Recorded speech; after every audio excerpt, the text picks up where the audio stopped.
Together, growing in faith, changing communities.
Ivangeli likaJohannes isahluko se-11 ivesi lesithathu kuze kube 45. Kunenkonzo engiyithandayo, bheka omthandayo uyagula. Oligugu enhlizweni yethu uxakekile. Singena enkonzweni thandazami lapho sikhulekela khona ihlobo zethu esezalana.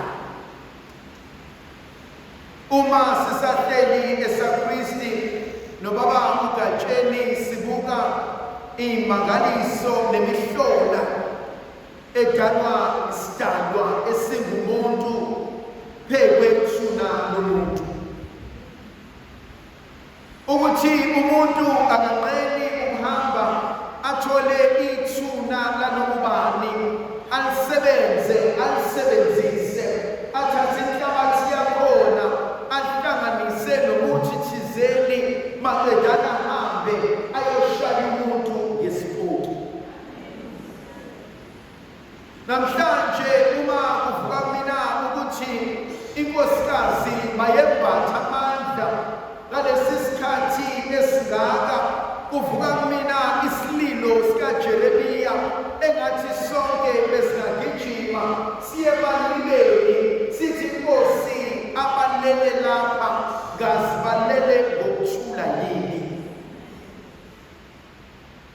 Inkonzo engiyibona ibalulekile kumina namhlanje amagama ashiwo uJesu uma esezwile ukuthi uLazarus useshonile.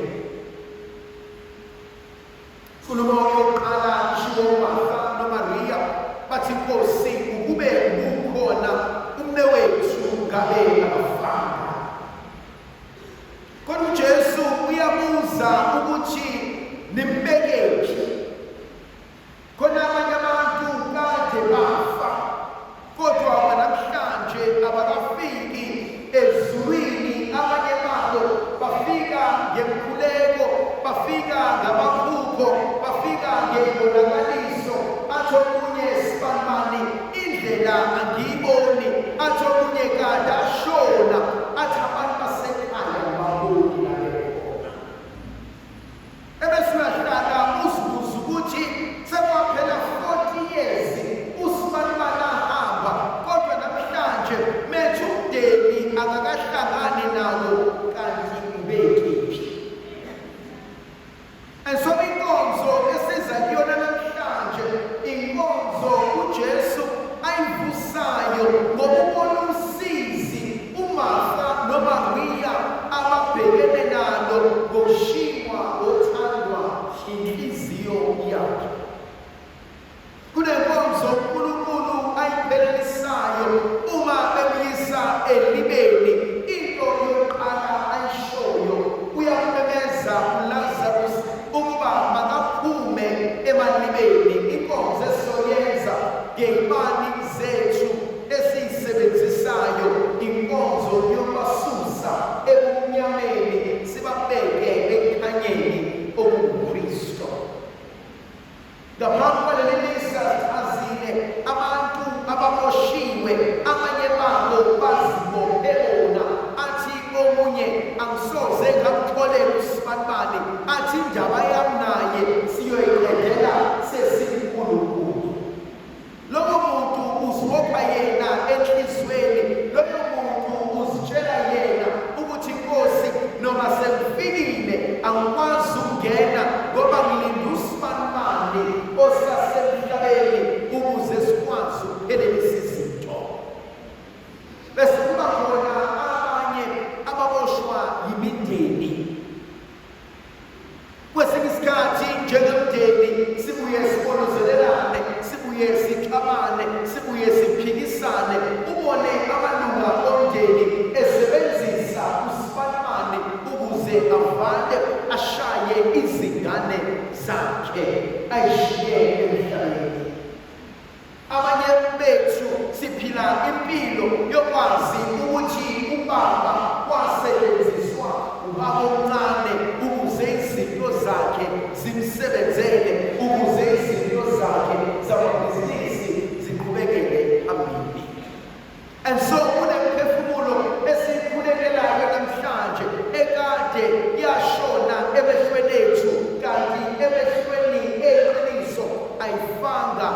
ingaphendukanga yaba yimkhofu esebenza imizi yabantu yaze yashona seyindala seyidlile.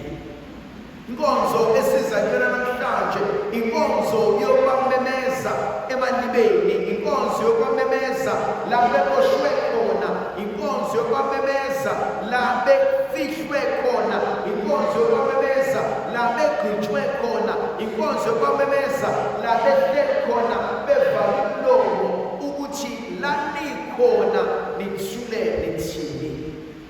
Inkonzo esizakela namhlanje inkonzo yokuthi ubaba noma selokhu ashona 20 years ago angikaze ngimphuphe nangelodwa ilanga.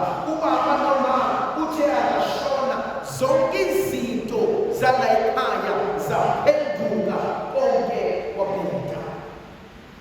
Inkonzo esizakela namhlanje inkonzo yokwamemeza sithi la nikhona sukumani, la nikhona vukani, la belibophe khona simnikeza amandla amasha ukuthi ngegama likaJesu qaqani bonke abafindo, ngegama likaJesu susani zonke iy'tabutabu, ngegama likaJesu susani amaketanga eliboshwe ngawo.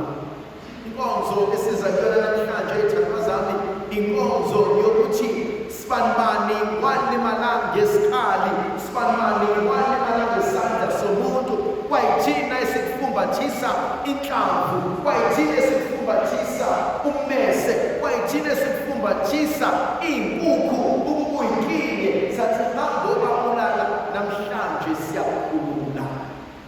Inkonzo esingenakele namhlanje inkonzo uJesu athi meqeda ukumemeza uLazarus ebesethi mqaqeni. Mhlawumbe inkonzo uNkulunkulu abemele ukuba sinike yona sisaphila inkonzo yokutholela labo asebashona kodwa bashone iy'nhliziyo zethu nezabo zingahambelani. Mhlawumbe saxabana, mhlawumbe kwakhona into eyenzeka, mhlawumbe saze sabuyisana, abanye sabangcwaba kodwa izimo zazingezinhle.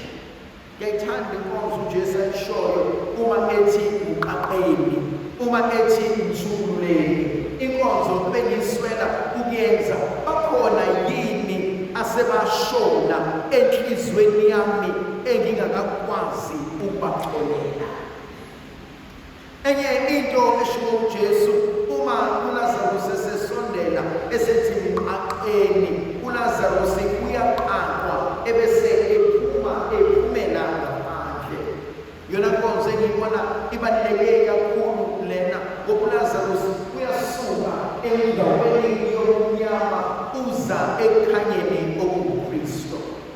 Kuleli misa elingcwele sizokhanyisa amakhandlela ethu, yithina uqobo lwethu esizokhuluma sibakhulekela nalaba esibaxuselayo ukuthi ngiyamana uSathane nemisebenzi yakhe yonke emibi, ngiyaziyala nezinyengo zakhe zonke ezibi, yakwana nokungcola nakho konke ebengihleli ukona. Ngokwenza kwethu leyo nkonzo sinxusa uNkulunkulu ukuba abasuse ebumnyameni aze abafake ekukhanyeni kwakhe okungcwele. Le nkonzo esiyakela namhlanje inkonzo la uJesu ethi zonke izinto ebekade beboshwe ngazo azithathwe ziyoshiswa ukuze akwazi uLazarus ukuba abe isidalwa esihle nesiphilayo. uNkulunkulu somandla makabusise iy'hlobo zethu ey'ngaseka ey'nika amandla nomusa nothando. Indlovukazi yezulu yehlisela amandla negrasiya kaNkulunkulu ukuthi laba esibakhulekelayo